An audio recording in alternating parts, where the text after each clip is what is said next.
ಓಹ್, ಒಂದೇ ಒಂದು ವಿಡಿಯೋ ನನ್ನ ಇಡೀ ಲೈಫ್ನೇ ಚೇಂಜ್ ಮಾಡ್ಬಿಡ್ತು. ನನ್ನ ಮೇಲೆ FIR ಆಗೋದೇನೋ, ಪೊಲೀಸ್ ಅವರು ನನ್ನ ಪೊಲೀಸ್ ಸ್ಟೇಷನ್ ಎಳ್ಕೊಂಡು ಹೋಗ್ಲಿಕ್ಕೆ ಮನೆಗೆ ಬರೋದೇನೋ, ಅದಾದ್ಮೇಲೆ ನಾನು ನನ್ನ ಮನೆಯವರು ಕೋರ್ಟು ಕಚೇರಿ ಅಂತ ಅಲ್ದಾಡೋದು.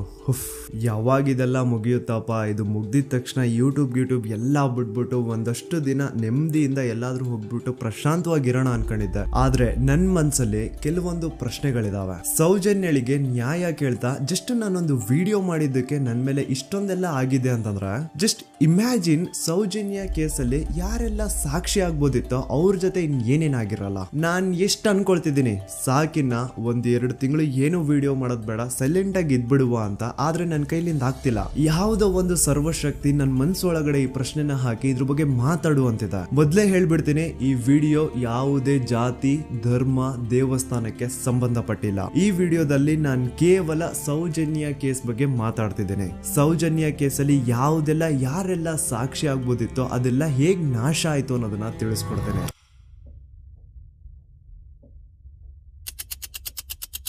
ನೆನಪು ಮಾಡ್ಕೊಳ್ಳಿ, 9 ಅಕ್ಟೋಬರ್ 2012 ಸೌಜನ್ಯ ಕಾಣೆ ಆದಾಗ ಸೌಜನ್ಯನ ಮನೆಯವರು ಅಂಡ್ ಊರಿನ 200-300 ಜನ ಸೇರ್ಕೊಂಡು ರಾತ್ರಿ 12 ಗಂಟೆವರೆಗೂ ಸೌಜನ್ಯಗೋಸ್ಕರ ಹುಡುಕ್ತಾರ.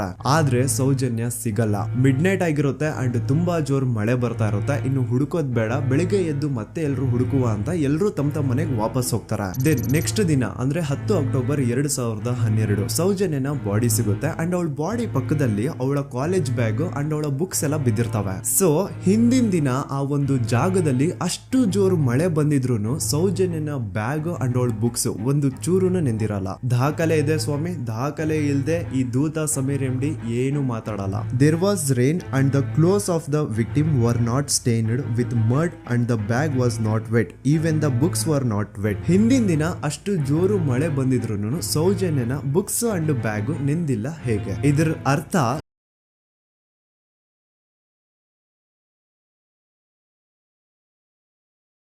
ಆಯ್ತು. ನಂತರ ಅವಳ ಬಾಡಿನ ಅಲ್ಲಿ ತಂದು ಡಂಪ್ ಮಾಡಿರೋದು. ಸೊ ಈಗ ಯಾವೊಂದು ಜಾಗದಲ್ಲಿ ಸೌಜನ್ಯನ ಆಯ್ತು, ಆಕ್ಚುಲ್ ಆ ಒಂದು ಜಾಗನ ಹುಡುಕಾಡೋದ್ ಬಿಟ್ಟು ಪೊಲೀಸರು ಉಲ್ಟಾ ಏನ್ ಮಾಡ್ತಾರೆ ಅಂದ್ರೆ, ಯಾವೊಂದು ಜಾಗದಲ್ಲಿ ಸೌಜನ್ಯನ ಬಾಡಿ ಸಿಕ್ಕಿತ್ತೋ ಅದೇ ಜಾಗದಲ್ಲೇ ಅವಳ ಆಗಿತ್ತು ಅಂತ ಪ್ರೂವ್ ಮಾಡ್ಲಿಕ್ಕೆ ಹೊರಡ್ತಾರ. ಇಲ್ಲಿ ಪೊಲೀಸ್ ಅವರ ಬುದ್ಧಿವಂತಿಕೆ ನೋಡಿ, ಯಾವೊಂದು ಜಾಗದಲ್ಲಿ ಸೌಜನ್ಯನ ಬಾಡಿ ಸಿಕ್ಕಿತ್ತೋ ಅಲ್ಲಿ ಅವ್ರದ್ದು ಯಾವುದೇ ಒಂದು ಒಳ ಉಡುಪು ಸಿಗಲ್ಲ. ಅದಕ್ಕೆ ಇವ್ರು ಏನ್ ಮಾಡ್ತಾರೆ ಅಂದ್ರೆ, ನೆಕ್ಸ್ಟ್ ದಿನ ಸೌಜನ್ಯ ಮನೆಗೆ ಹೋಗ್ಬಿಟ್ಟು ಅಲ್ಲಿ ಮನೆಯವರಿಂದ ಸೌಜನ್ಯನ ಇನ್ನರ್ ವೇರ್ಸ್ ನ ಇಸ್ಕೊಂಡ್ ಬಂದು ಅದನ್ನ ನಂತರ ರಿಪೋರ್ಟ್ಸ್ ಅಲ್ಲಿ ಇದು ನಮ್ಗೆ ಸೌಜನ್ಯ ಬಾಡಿ ಸಿಕ್ಕಿದ ಜಾಗದಲ್ಲೇ ಸಿಕ್ಕಿದ್ದು ಅಂತ ಮೆನ್ಷನ್ ಮಾಡ್ತಾರೆ. ಪೊಲೀಸ್ನವರು ಅವಳ ಪುಸ್ತಕ ಎಲ್ಲ ಹುಡುಕಾಡಿದ್ರು, ಯಾರಾದ್ರೂ ಫೋನ್ ನಂಬರ್ ಉಂಟಾ ಅಂತ ಹೇಳಿ ತುಂಬ ಹುಡುಗ ನಾ ಎಲ್ಲ ತೆಗೆದುಕೊಟ್ಟೆ. ನನ್ನ ಮಗಳ ವಿಷಯ ನನಗೆ ಎಲ್ಲ ಗೊತ್ತು ಸರ್, ನೋಡಿ ಪುಸ್ತಕ ಅಂತ ನೋಡಿದೆ. ಅವಾಗ ನನ್ನ ತಂಗಿಯ ಒಂದು ನಂಬ್ರ ಇತ್ತು, ಆ ನಂಬ್ರನ್ನು ತಗೊಂಡೋಗಿದ್ದಾರೆ. ಆಮೇಲೆ ಮನೆಯಿಂದ ಮರು ದಿವಸ ಸಂತೋಷ್ ರಾವ್ ಸಿಕ್ಕಿದ ದಿವಸ ಹೊಲ ಉಡುಪು ಇದೆಯಲ್ಲ ಸರ್, ಅದು ಮನೆಯಿಂದ ತಗೊಂಡೋಗಿದ್ದಾರೆ.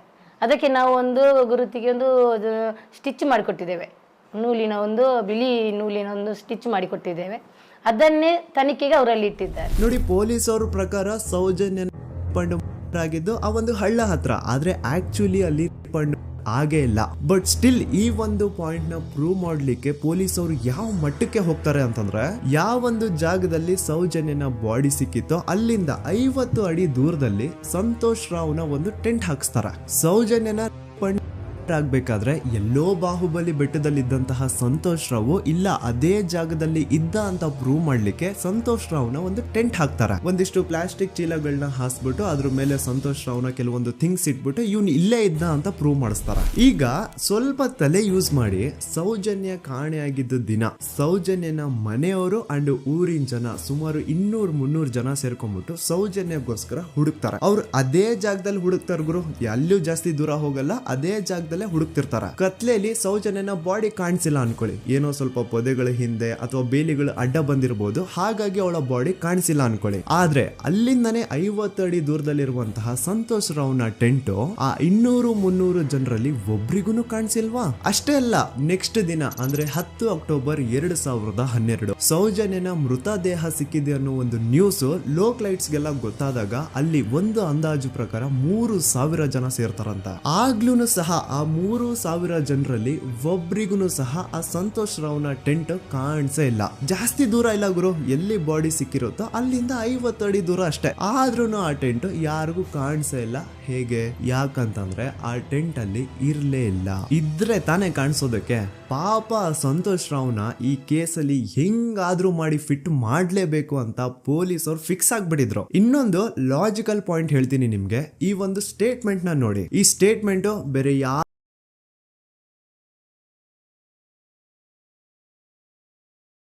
ಪೊಲೀಸ್ ಅವ್ರ ಕೈಗೆ ಒಪ್ಸಿದ್ರು. ಆ ಕಿಡಿಗೇಡಿಗಳಲ್ಲೇ ಒಬ್ಬ ಕೊಟ್ಟಂತಹ ಸ್ಟೇಟ್ಮೆಂಟ್ ಇದು. ಇದ್ರಲ್ಲಿ ಇವನ್ ಹೇಳ್ತಿದ್ದಾನೆ ಸಂತೋಷ್ ರಾವ್ ಕೈಯಲ್ಲಿ ಒಂದು ಚೀಲ ಇತ್ತು ಅಂತ.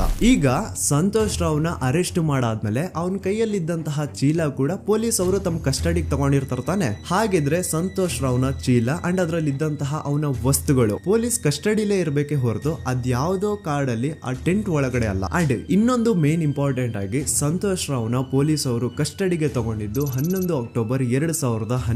ಆದ್ರೆ ಅಫಿಷಿಯಲ್ ಆಗಿ ಪೇಪರ್ಸ್ ಮೇಲೆ ತೋರಿಸಿರೋದು 13 ಅಕ್ಟೋಬರ್ 2012. ಹಾಗಿದ್ರೆ ಆ 2 ದಿನ ಸಂತೋಷ್ ರಾವ್ನ ಪೊಲೀಸ್ ಸ್ಟೇಷನ್ ಅಲ್ಲಿ ಇಟ್ಕೊಂಡು ಪೊಲೀಸ್ ಅವರು ಏನ್ ಮಾಡ್ತಿದ್ರು? ಇದು ಇಲ್ಲಿಗಲ್ ಡಿಟೆನ್ಷನ್ ತಾನೆ. ಈಗಷ್ಟೇ ನಾನು ಡಾಕ್ಟರ್ ಆದಮ್ ಅವ್ರು ಕೊಟ್ಟಂತಹ ಪೋಸ್ಟ್ ಮಾರ್ಟಮ್ ರಿಪೋರ್ಟ್ ನೋಡಿದೆ. ಅಂಡ್ ಇದ್ರಲ್ಲಿ ಏನಿದೆ ಗೊತ್ತಾ? ಸೌಜನ್ಯ ಸತ್ತಾದ್ಮೇಲೆ ಅಲ್ಲ, ಅವಳು ಬದುಕಿರ್ಬೇಕಾದ್ರೇನೆ, ಅವಳು ಮಾಡ್ತಾ ಇರ್ಬೇಕಾದ್ರೇನೆ ಆ ದುಷ್ಕರ್ಮಿಗಳು ಅವಳ ಯೋನಿ ಒಳಗಡೆ 6 ಇಂಚು ಮಣ್ಣು ತುಂಬಿರೋದು. ಅಂಡ್ ರೀಸೆಂಟ್ ಆಗಿ ಬರ್ತಾ ಇರುವಂತಹ ಇನ್ನೊಂದು ಬಿಗ್ಗೆಸ್ಟ್ ಅಲಿಗೇಷನ್ ಏನು ಅಂತಂದ್ರೆ ಸಂತೋಷ್ ರಾವ್ ಬ್ರೇನ್ ಮ್ಯಾಪಿಂಗ್ ಗೆ ಒಪ್ಕೊಂಡಿಲ್ಲ ಅಂತ. ಅಂತವ್ರು ಪ್ಲೀಸ್ ಈ ಒಂದು ಡಾಕ್ಯುಮೆಂಟ್ ನ ಕಂಡ್ಬಿಟ್ಟು ನೋಡಿ. ಇಲ್ಲಿ ಸಂತೋಷ್ ರಾವೇ ಹೇಳ್ತಿದ್ದಾನೆ, ಅಪರಾಧಿ ಎಂದು ಸಾಬೀತು ಮಾಡಲು ಅಗತ್ಯವಿರುವ ಯಾವುದೇ ವೈಜ್ಞಾನಿಕ ಪರೀಕ್ಷೆಗೆ ಒಳಪಡಲು ಸ್ವಯಂ ಇಚ್ಛೆ ವ್ಯಕ್ತಪಡಿಸಿರುತ್ತೇನೆ. ಕೆಳಗಡೆ ಸಂತೋಷ್ ರಾವ್ನ ಸಿಗ್ನೇಚರ್ ಇದೆ ಅಂಡ್ ಈ ಕಡೆ ಕೋರ್ಟ್ ನ ಸೀಲ್ ಕೂಡ ಇದೆ. ಅಂಡ್ ಇನ್ನೊಂದು ವಿಷಯ, ನನ್ನ ವಿಡಿಯೋದಲ್ಲಿ ನಾನು ಹೇಳಿದ್ದೀನಿ ಸಂತೋಷ್ ರಾವ್ಗೆ ಫಿಮೋಸಿಸ್ ಅನ್ನೋ ಒಂದು ಕಾಯಿಲೆ ಇತ್ತು ಅಂತ. ಅಂಡ್ ಅಲ್ಲಿ ಇನ್ನೊಂದು ಪಾಯಿಂಟ್ ಕೂಡ ಹೇಳಿದ್ದೀನಿ, ಇನ್ ಕೇಸ್ ಅವನ್ ಏನಾದ್ರು ಮಾಡಿದ್ರೆ ನರಕ ಅನುಭವಿಸ್ತಾನೆ ಅಂತ. Note that point. In case ನಾ ಸಂತೋಷ್ ರಾವ್ ಮಾಡ್ಲಿಕ್ಕೆ ನಾಲಾಯಕ್ ಅಂತಾನು ಹೇಳಿಲ್ಲ, ಲಾಯಕ್ ಅಂತಾನು ಹೇಳಿಲ್ಲ. ಇನ್ ಕೇಸ್ ಮಾಡಿದ್ರೆ ನರ್ಕ ಅನುಭವಿಸ್ತಾನೆ ಅಂತ ಹೇಳಿದ್ದು. ನೋಡಿ, ಹೇಳ್ತಾ ಹೋದ್ರೆ ಬೇಜಾನ್ ಇದೆ. ಆಸ್ ಎ ಯೂಟ್ಯೂಬರ್ ಆ ಕೇಸ್ ಫೈಲ್ಸ್ ನ ನೋಡ್ತಾ ಇದ್ರೆ ನನ್ಗೆನೆ ಬೇಜಾನ್ ಡೌಟ್ಸ್ ಬರ್ತಾ ಇದೆ ಪೊಲೀಸ್ ಅವರ ಇನ್ವೆಸ್ಟಿಗೇಷನ್ ಮೇಲೆ. ಸೊ ಅದನ್ನೆಲ್ಲ ಗಮನದಲ್ಲಿ ಇಟ್ಕೊಂಡು ನಾನ್ ಹೇಳೋದಿಷ್ಟೇ, ಈ ಒಂದು ಕೇಸ್ ಅಲ್ಲಿ ಯಾವ ಆಂಗಲ್ ಇಂದನೂ ಪೊಲೀಸ್ ಅವ್ರ ಕಡೆಯಿಂದ ಫೇರ್ ಇನ್ವೆಸ್ಟಿಗೇಷನ್ ಆಗಿಲ್ಲ. And I clear my point. ಈಗ ಈ ಒಂದು ಸೌಜನ್ಯ ಕೇಸ್ ಅಲ್ಲಿ ಯಾರೆಲ್ಲ ಸಾಕ್ಷಿ ಆಗ್ಬೋದಿತ್ತು, ಅವ್ರ ಜೊತೆ ಏನಾಯ್ತು ಅಂತ ಹೇಳ್ತೇನೆ. ಮೊದಲನೇದಾಗಿ ರವಿ ಪೂಜಾರಿ. ಇವನ್ ಬಗ್ಗೆ ನಾನು ಫಸ್ಟ್ ವಿಡಿಯೋದಲ್ಲೇ ಹೇಳಿದೀನಿ. ಆ 5 ಜನ ಕಿಡಿಗೇಡಿಗಳು ಯಾರು ಸಂತೋಷ್ ರಾವ್ನ ಪೊಲೀಸ್ ಅವರಿಗೆ ಅರೆಸ್ಟ್ ಮಾಡಿಕೊಟ್ರು ಅದ್ರಲ್ಲಿ ಇವನು ಒಬ್ಬ. ಸೊ ಈ ಸೌಜನ್ಯನ ಕೇಸ್ ಯಾವಾಗ CBI ಗೆ ಟ್ರಾನ್ಸ್ಫರ್ ಆಗುತ್ತೆ ಅಂತ ಗೊತ್ತಾಗುತ್ತೋ ಈ ರವಿ ಪೂಜಾರಿ ಉರ್ಲಾಕೊಂಡು ಸತ್ ಹೋಗ್ತಾನೆ. ರವಿ ಪೂಜಾರಿ ಹಾಕೊಂಡು ಸತ್ ಹೋದ ಅಂತಾರೆ, ಆದ್ರೆ ಅವ್ನು ಹಾಕೊಂಡೇ ಸತ್ ಹೋದ ಅಂತ ಯಾರು ಐ ವಿಟ್ನೆಸ್ ಇಲ್ಲ. ಹಾಗಾಗಿ ಇವನ ಒಂದು ಸಾವು ಒಂದು ನಿಗೂಢ ಸಾವಾಗಿ ಉಳ್ಕೊಂಡ್ಬಿಡ್ತು. ಇನ್ನೊಬ್ಳು ಬಂದು ವಾರಿಜಾ ಅಂತ.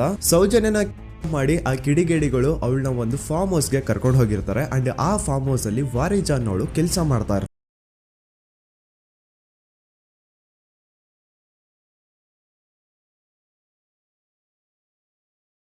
ಆದ್ಮೇಲೆ ಯಾವಾಗ ಸೌಜನ್ಯ ಬಗ್ಗೆ ನ್ಯೂಸ್ ಅಲ್ಲೆಲ್ಲ ಬರ್ತಾ ಇತ್ತು ಅದನ್ನ ನೋಡಿ ಆಗ ಇವಳಿಗೆ ರಿಯಲೈಸ್ ಆಗುತ್ತೆ, ಓ ಇವಳೇ ಅಲ್ವಾ ಆ ಹುಡುಗಿ ಅವತ್ ನಮ್ ದಣಿ ಕರ್ಕೊಂಡ್ ಬಂದಿದ್ದು ಅಂತ. ಈಗ ವಾರಿಜಾ ತನಗ್ ಗೊತ್ತೋ ಗೊತ್ತಿಲ್ದೇನೋ ಸೌಜನ್ಯ ಕೇಸಲ್ಲಿ ಒಂದು ಮೇಜರ್ ಸಾಕ್ಷಿ ಆಗ್ಬಿಡಿದ್ಲು. ಸೊ ಯಾವಾಗ ಈ ಕೇಸ್ ನ CID ಟೀಮ್ ಅವರು ಇನ್ವೆಸ್ಟಿಗೇಷನ್ ಮಾಡೋದಕ್ಕೆ ಸ್ಟಾರ್ಟ್ ಮಾಡ್ತಾರೋ ಆಗ ವಾರಿಜಾನ ಮೃತದೇಹ ಅದೇ ಒಂದು ಫಾರ್ಮ್ ಹೌಸ್ ನ ಬಾವಿಯಲ್ಲಿ ಸಿಗುತ್ತೆ. ಬಾವಿಲಿ ಇವಳೇ ಸ್ವತಃ ಜಿಗ್ದು ತನ್ನ ಪ್ರಾಣ ಬಿಟ್ಲು ಅಂತ ಹೇಳ್ತಾರೆ. ಆದ್ರೆ ಅವಳೇ ಬಾವಿಗೆ ಬಿದ್ದು ಅವಳು ಪ್ರಾಣ ಬಿಟ್ಲು ಅಥವಾ ಅವಳು ಯಾರಾದ್ರೂ ಬಾವಿಲಿ ಬೀಳ್ಸಿ ಸಾಯಿಸಿದ್ರು ಗೊತ್ತಿಲ್ಲ. ಅಂಡ್ ಇನ್ನೊಂದು ವಿಷಯ, ಯಾವ ಒಂದು ಬಾವಿ ಒಳಗಡೆ ವಾರಿಜಾನ ಬಾಡಿ ಸಿಕ್ಕಿತ್ತೋ ಆ ಬಾವಿನ ದಣಿಗಳು ಒಂದ್ ಸ್ವಲ್ಪ ದಿನ ಆದ್ಮೇಲೆ ಕಂಪ್ಲೀಟ್ ಮುಚ್ಚಾಕ್ಬಿಡ್ತಾರೆ. ಯಾಕೆ? ಇನ್ನೊಬ್ಬ ಬಂದು ಗೋಪಾಲ್ ಕೃಷ್ಣ. ಇವನು ಅಗೇನ್ 5 ಜನ ಕಿಡಿಗೇಡಿಗಳು ಸಂತೋಷ್ ರಾವ್ನ ಪೊಲೀಸ್ ಅವ್ರಿಗೆ ಹಿಡಿದು ಕೊಟ್ರು ಅದ್ರಲ್ಲಿ ಒಬ್ಬ. ಅಂಡ್ ಸೌಜನ್ಯ ಕೇಸ್ ನ ಮೇನ್ ಪ್ರೈಮರಿ ಸಾಕ್ಷಿ ಇವನು ಕೂಡ ಸತ್ ಹೋಗಿದ್ದಾನೆ. ಅಂಡ್ ಇವನು ಸ್ಲೋ ಪಾಯ್ಸನ್ ಇಂದ ಸತ್ ಹೋದ ಅಂತ ಹೇಳಲಾಗುತ್ತೆ. ದೆನ್ ಇನ್ನೊಬ್ಬ ಬಂದು ಪ್ರಶಾಂತ್ ಅಂತ. ಸೌಜನ್ಯನ ಮಾಡಿ ಆ ಕಿಡಿಗೇಡಿಗಳು ಅವಳನ್ನ ಯಾವ ಜಾಗಕ್ಕೆ ಕರ್ಕೊಂಡು ಹೋಗಿದ್ರೋ ಇವನು ಆ ಜಾಗದಲ್ಲಿ ಕೆಲಸ ಮಾಡೋನು. ಇವನು ಪಾಪ ಸೌಜನ್ಯನ ಆ ಕಿಡಿಗೇಡಿಗಳಿಂದ ಬಿಡಿಸೋದಕ್ಕೆ ಟ್ರೈ ಮಾಡ್ತಾನೆ, ಆದ್ರೆ ಅದು ಸಾಧ್ಯ ಆಗಲ್ಲ. ನಂತರ ಕೆಲವೇ ದಿನಗಳಲ್ಲಿ ಇವಂದು ಕೊಲೆ ಆಗುತ್ತಾ. ಯಾರೆಲ್ಲ ಯಾವುದೆಲ್ಲ ಈ ಕೇಸಲ್ಲಿ ಸಾಕ್ಷಿ ಆಗ್ಬೋದಿತ್ತೋ ಅದೆಲ್ಲ ನಾಶ ಆಗುತ್ತೆ. ಸೊ ಇದೆಲ್ಲ ನಿಜವಾಗ್ಲೂ ಕೋಇನ್ಸಿಡೆನ್ಸ್ ಅಥವಾ ಎಲ್ಲಾನು ಸ್ಕೆಚ್ ಹಾಕಿ ಮಾಡಿರೋದ. ಇನ್ನೊಬ್ಬ ಬಂದು ದಿನೇಶ್ ಅಂತ. ಇವನು ಕೂಡ ಸೌಜನ್ಯ ಕೇಸಲ್ಲಿ ಒಬ್ಬ ಸಾಕ್ಷಿನೇ. ಸೌಜನ್ಯನ ಯಾರೋ ಕಿಡಿಗೇಡಿಗಳು ಕಿಡ್ನಾಪ್ ಮಾಡ್ಕೊಂಡು ಮಾಡ್ಕೊಂಡು ಹೋಗ್ತಾ ಇರ್ಬೇಕಾದ್ರೆ ದಿನೇಶ್ ಅದನ್ನ ಕಣ್ಣಾರೆ ಕಂಡಿರ್ತಾನೆ. ಇವನ್ ಹೋಗ್ಬಿಟ್ಟು ಪೊಲೀಸ್ ಅವ್ರಿಗೆ ಹೇಳ್ತಾನೆ ಕೂಡ, ಆದ್ರೆ ಪೊಲೀಸ್ ಅವರು ಯಾರು ಇವನ್ ಮಾತನ್ನ ತಲೆಗೆ ಹಾಕೊಳ್ಳಲ್ಲ. ಅದಾದ್ಮೇಲೆ ಒಂದು ದಿನ ಸಡನ್ಲಿ ಇವನು ರೋಡ್ ಆಕ್ಸಿಡೆಂಟ್ ಅಲ್ಲಿ ಸಾಯ್ತಾನೆ. ಡೇ ಟೈಮ್ ಅಲ್ಲೇ ತುಂಬಾ ಫಾಸ್ಟ್ ಆಗಿ ಒಂದು ಬುಲೆರೋ ಕಾರ್ ಬಂದ್ಬಿಟ್ಟು ಇವನಿಗೆ ಹಿಟ್ ಮಾಡುತ್ತೆ ಅಂಡ್ ಅದರಿಂದ ಇವನು ಸತ್ ಹೋಗ್ತಾನೆ. ಆ ಬುಲೆರೋ ಕಾರ್ ಯಾರ್ದು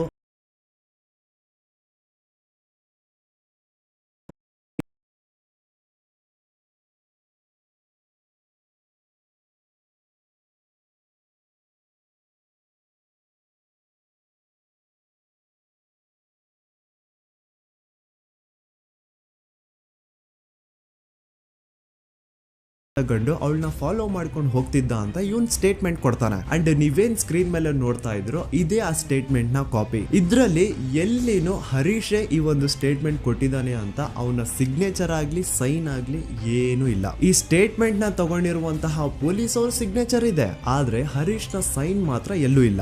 ಯಾಕಂತಂದ್ರೆ ಈ ಸ್ಟೇಟ್ಮೆಂಟ್ ನ ಹರೀಶ್ ಕೊಟ್ಟೇ ಇಲ್ಲ. ಎಲ್ಲಿ ಈ ಒಂದು ಕೇಸ್ CBI ಹೋಗಿ ಅವಾಗ CBI ಅವರು ಹರೀಶ್ ನ ಕರೆಸ್ಬಿಟ್ಟು ಇದ್ರ ಬಗ್ಗೆ ಕೇಳಿದಾಗ ಎಲ್ಲಿ ಹರೀಶ್ ಈ ಸ್ಟೇಟ್ಮೆಂಟ್ ನಾನು ಕೊಟ್ಟೇ ಇಲ್ಲ ಸರ್ ಅಂತ ಬಾಯಿ ಬಿಟ್ಬಿಡ್ತಾನೋ ಅಂತ ಹರೀಶ್ನು ಕೂಡ ಸಾಯ್ ಹೊಡಿತಾರೆ. ಹರೀಶ್ ಒಮ್ಮೆ ತನ್ನ ಬೈಕ್ ಅಲ್ಲಿ ಹೋಗ್ತಾ ಇರ್ಬೇಕಾದ್ರೆ ಯಾವುದೋ ಒಂದು ಅಪರಿಚಿತ ಕಾರ್ ಬಂದ್ಬಿಟ್ಟು ಅವನ್ನ ಗುದ್ಬಿಡುತ್ತೆ ಅಂಡ್ ಅದರಿಂದ ಹರೀಶ್ ನ ಸಾವಾಗುತ್ತೆ. ನೋಡಿ, ಯಾವುದೇ ಆಕ್ಸಿಡೆಂಟ್ ಕೇಸ್ ಅಲ್ಲಿ ರೂಲ್ ಏನು ಅಂತಂದ್ರೆ ಇನ್ ಕೇಸ್ ನನ್ಗೆ ಯಾವ್ದಾದ್ರು ಬಂದು ಒಂದು ವೆಹಿಕಲ್ ಏನಾದ್ರು ಹಿಟ್ ಮಾಡಿದಾಗ ನನ್ಗೇನಾದ್ರು ಪ್ರಜ್ಞೆ ಇದ್ರೆ ನಾನ್ ಪೊಲೀಸ್ ಅವ್ರಿಗೆ ಕಂಪ್ಲೇಂಟ್ ಕೊಡ್ಬೋದು, ಅಥವಾ ನನ್ನ ಹೆಂಡತಿ ಏನಾದ್ರು ಇದ್ರೆ ಅವ್ರು ಪೊಲೀಸ್ ಅವ್ರಿಗೆ ಕಂಪ್ಲೇಂಟ್ ಕೊಡ್ಬೋದು, ಅಥವಾ ತಂದೆ ತಾಯಿ ರಕ್ತ ಸಂಬಂಧ ಯಾರಿರ್ತಾರೋ ಅವ್ರು ಕಂಪ್ಲೇಂಟ್ ಕೊಡಬಹುದು. ಆದ್ರೆ ಹರೀಶ್ ಕೇಸ್ ಅಲ್ಲಿ ಯಾರೋ ಒಬ್ಬ ಥರ್ಡ್ ಪರ್ಸನ್ ಬಂದ್ಬಿಟ್ಟು ಕಂಪ್ಲೇಂಟ್ ಕೊಡ್ತಾನೆ. ಆ ಥರ್ಡ್ ಪರ್ಸನ್ ಯಾರು, ಅವನ್ಗೂ ಹರೀಶ್ಗೂ ಏನ್ ಸಂಬಂಧನೇ ಇಲ್ಲ. ನೀವು 2021ರಲ್ಲಿ ಹರೀಶ್ ಮಾಡಿವಲ್ಲ ಒಂದು ಕಂಪ್ಲೇಂಟ್ ಕೊಟ್ಟಿದ್ರಿ. ಹರೀಶ್ ಮಾಡಿವಲ್ಲ ಆಕ್ಸಿಡೆಂಟ್ ಕೇಸಲ್ಲಿ, ಅವ್ರಿಗೆ ನೀವ್ ಏನಾಗ್ಬೇಕು ಸರ್? ಸರ್ ನಾವು ಸ್ಟಾಪ್ ಅಷ್ಟೇ. ಎಲ್ಲಿದ್ದು ಸ್ಟಾಪ್ ಸರ್? ಧರ್ಮಸ್ಥಳ ಅನ್ನಪೂರ್ಣದ. ನಿಮ್ಗೆ ಏನಾದ್ರು ಗೊತ್ತಿತ್ತ ಸರ್ ಅದು ಪ್ರಕರಣದ ಬಗ್ಗೆ? ಸರ್ ನಂಗೇನು ಗೊತ್ತಿಲ್ಲ ಸರ್. ಗೊತ್ತಿಲ್ವಾ? ಗೊತ್ತಿಲ್ಲ. ನಾನು ಹಿಂದಿಂದ ಹೋಗ್ತಿದ್ದೆ ಡ್ಯೂಟಿಗೆ, ಅವ್ರು ಮುಂದಿಂದ ಹೋಗ್ತಿದ್ರು. ನೀವು ನಾನು ಸ್ಪಾಟಲ್ಲಿ ಇದ್ರಾ? ಸ್ಪಾಟಲ್ಲಿ ಇಲ್ಲ. ಯಾಕಂದ್ರೆ ನಂಗೆ ಗೊತ್ತಾದ ಛತ್ರಕ್ಕೆ ಹೋದ್ಮೇಲೆ ಮತ್ತೆ ಕಂಪ್ಲೇಂಟ್ ಕೊಟ್ರಿ ನೀವು? ಸರ್ ನಾನು ಕೊಟ್ಟದಂದ್ರೆ ನನ್ನ ಮ್ಯಾನೇಜರ್ ಕಳಿಸಿದ್ದೆ ಅಷ್ಟೇ. ಇಲ್ಲಿಂದ? ಧರ್ಮಸ್ಥಳದಿಂದ. ಸೇಮ್ ಇದೇ ತರಾನೇ ಆನೆ ಮಾವುತನ ಕೇಸಲ್ಲೂ ಆಗಿದ್ದು. ಮನೆಯವ್ರು ಹೋಗಿ ಕಂಪ್ಲೇಂಟ್ ಕೊಟ್ರೆ ಪೊಲೀಸರು ಕಂಪ್ಲೇಂಟ್ ತಗೊಳಲ್ಲ, ಆದ್ರೆ ಅದೇ ಯಾರೋ ಒಬ್ಬ ಥರ್ಡ್ ಪರ್ಸನ್ ಬಂದು ಕಂಪ್ಲೇಂಟ್ ಕೊಟ್ರೆ ಪೊಲೀಸರು ಕಂಪ್ಲೇಂಟ್ ಬರೀತಾರೆ. ಆನೆ ಮಾವುತನ ಹೆಂಡತಿ ಲೋಕಲ್ ಪೊಲೀಸ್ ಸ್ಟೇಷನ್ಗೆ ಕಂಪ್ಲೇಂಟ್ ಕೊಡಕ್ ಹೋದ್ರೆ ಅವ್ರು ಕಂಪ್ಲೇಂಟ್ ತಗೊಳ್ತಿಲ್ಲ ಸರ್ ಅಂತ ಹೇಳ್ಬಿಟ್ಟು SP ಆಫೀಸ್ಗೆ ಲೆಟರ್ ಬರ್ದಿರೋದು ಸಹ ಇದೆ. But still no action was taken. So SP ಆಫೀಸ್ಗೆ ಲೆಟರ್ ಕೊಟ್ಟಾದ್ಮೇಲೆ ಏನು ತನಿಖೆ ಆಗದೆ ಇದ್ದಾಗ ಆಗ ಆನೆ ಮಾವುತನ ಮಕ್ಕಳು ಹೋಗ್ಬಿಟ್ಟು IGPಗೆ ಒಂದು ಲೆಟರ್ ಬರ್ದು ಕೊಡ್ತಾರೆ. ಆದ್ರೂ ಸಹ ಇನ್ನೂವರೆಗೂ ಸರಿಯಾದ ತನಿಖೆ ಆಗೇ ಇಲ್ಲ ಅಂಡ್ ರಿಯಲ್ ಆರೋಪಿಗಳು ಯಾರು ಅಂತ ಗೊತ್ತಾಗೇ ಇಲ್ಲ. ನಿಜ ಹೇಳ್ತಾ ಇದ್ದೀನಿ, ಆ ಒಂದು ಪ್ಲೇಸ್ ಅಲ್ಲಿ ಸೀರೀಸ್ ಆಫ್ ಕೇಸಸ್ ಆಗಿದಾವೆ ಅಂಡ್ ಯಾವ್ದ್ರಲ್ಲೂ ಪೊಲೀಸ್ ಅವ್ರ ಕಡೆಯಿಂದ ಫೇರ್ ಇನ್ವೆಸ್ಟಿಗೇಷನ್ ಆಗೇ ಇಲ್ಲ. ಇದ್ರ ಬಗ್ಗೆ ಮಾತಾಡ್ರೋ, ಪೊಲೀಸ್ ಇನ್ವೆಸ್ಟಿಗೇಷನ್ ಮೇಲೆ ಕ್ವಶನ್ ರೈಸ್ ಮಾಡ್ರೋ, ಆ ಹುಡುಗಿಗೆ ನ್ಯಾಯ ಸಿಗ್ಲಿ ಸಪೋರ್ಟ್ ಮಾಡ್ರೋ ಅಂದ್ರೆ ಇದ್ರ ಬಗ್ಗೆ ಯಾವನು ಮಾತಾಡಲ್ಲ. ಇದ್ರ ಬದಲಾಗಿ ನನ್ ಬಗ್ಗೆ ಮಾತಾಡೋದಕ್ಕೆ ಹೇಳಿ ತುಂಬಾ ಚೆನ್ನಾಗಿ ನನ್ ಬಗ್ಗೆ ನೆಗೆಟಿವಿಟಿ ಹುಟ್ಟಿಸ್ತಾರ. ಜಾತಿ ಧರ್ಮ ತರೋದು, ಇವ್ನ್ ಯಾವ್ದಾವ್ದು ಆಪ್ಸ್ ನ ಪ್ರಮೋಟ್ ಮಾಡ್ತಿದ್ದ, ಇವನ್ ಮಾತು ಯಾಕೆ ನಂಬ್ತೀರಾ ಅಂತ ನನ್ ಬಗ್ಗೆನೆ ನೆಗೆಟಿವಿಟಿ ಹುಟ್ಟಿಸೋದು. ಇವನು ಆ ಆಪ್ ಪ್ರಮೋಟ್ ಮಾಡ್ತಿದ್ದ, ಇವನು ಈ ಆಪ್ ಪ್ರಮೋಟ್ ಮಾಡ್ತಿದ್ದ, ಇವನ್ ಮಾತುಗಳನ್ನ ಯಾಕೆ ನಂಬ್ತೀರಾ, ಇವನು ಮುಸ್ಲಿಂ ಇದಾನೆ, ಇವನು ಮುಲ್ಲಾ ಇದಾನೆ, ಅದು ಇದು ಅಂತ ಮಾತಾಡೋದು. ಹೌದು ಗುರು, ನಾನ್ ಪ್ರಮೋಷನ್ಸ್ ನ ಮಾಡಿದೀನಿ. ನಾನು ಆ ಆಪ್ದು ಮಾಡಿದೀನಿ, ಈ ಆಪ್ದು ಮಾಡಿದೀನಿ, ಎಲ್ಲಾ ತರ ಆಪ್ದು ನಾನು ಪ್ರಮೋಷನ್ಸ್ ಮಾಡಿದೀನಿ. ಈಗ ಹಿಂದೆ ನಾನು ಮಾಡಿರುವಂತಹ ಪ್ರಮೋಷನ್ಸ್ಗೂ ಈ ಕೇಸ್ಗೂ ಏನ್ ಸಂಬಂಧ? ಅನ್ನೆಸೆಸರಿ ಆಗಿ ಮ್ಯಾಟರ್ ನ ಡೈವರ್ಟ್ ಮಾಡ್ಲಿಕ್ಕೆ ಟ್ರೈ ಮಾಡಬೇಡಿ. ಇನ್ಮೇಲೆ ನಾನೇನಾದ್ರೂ ಆ ತರ ಅಪ್ಲಿಕೇಶನ್ಸ್ ನ ಪ್ರಮೋಷನ್ ಮಾಡಿದ್ರೆ ಆಗ ಬಂದು ನೀವು ನನ್ನನ್ನ ಪ್ರಶ್ನೆ ಮಾಡೋದ್ರಲ್ಲಿ ಅರ್ಥ ಇದೆ. ಹಿಂದೆ ಮಾಡಿರೋದನ್ನ ಇಟ್ಕೊಂಡು ಮಾತಾಡಿ ವಿಡಿಯೋ ಮಾಡೋದಲ್ಲ ಕಂಟೆಂಟ್ ಅಂದ್ರೆ. ಅಂಡ್ ಇನ್ನೊಂದು ವಿಷಯ, ನಾನು ದೂತ ಸಮೀರ್ MD ಯೂಟ್ಯೂಬ್ ಚಾನಲ್ ನ ಸ್ಟಾರ್ಟ್ ಮಾಡಿ ಕೇವಲ ಆಗಿರೋದು 8 ತಿಂಗಳಷ್ಟೇ. ಅಂಡ್ ಈ 8 ತಿಂಗಳಲ್ಲಿ ನಾನು ಹಾಕಿರೋದು ಕೇವಲ 12 ವಿಡಿಯೋಸ್. ಅದರಲ್ಲಿ 1-2 ಆಲ್ರೆಡಿ ಟೇಕ್ ಡೌನ್ ಆಗಿದಾವೆ. ಸೊ ಅಷ್ಟು ಬೇಗ ಅದ್ ಹೆಂಗ್ ನೀವು ಜಡ್ಜ್ ಮಾಡ್ಬಿಟ್ರಿ ನಾನು ಆಂಟಿ ಹಿಂದೂ ಅಂತ? ನಿಮಗ್ ನಿಜವಾಗ್ಲೂ ನಾನು ಆಂಟಿ ಹಿಂದೂ ಅನ್ಸಿದ್ರೆ ನಂದು ಇನ್ನೊಂದು ಚಾನಲ್ ಇದೆ ಸಮೀರ್ MD ಅಂತ. ಅಲ್ಲಿ ನಾನು ಅಪ್ಲೋಡ್ ಮಾಡಿರುವಂತಹ ಈ ಎಲ್ಲಾ ವಿಡಿಯೋಸ್ ನ ನೋಡಿ.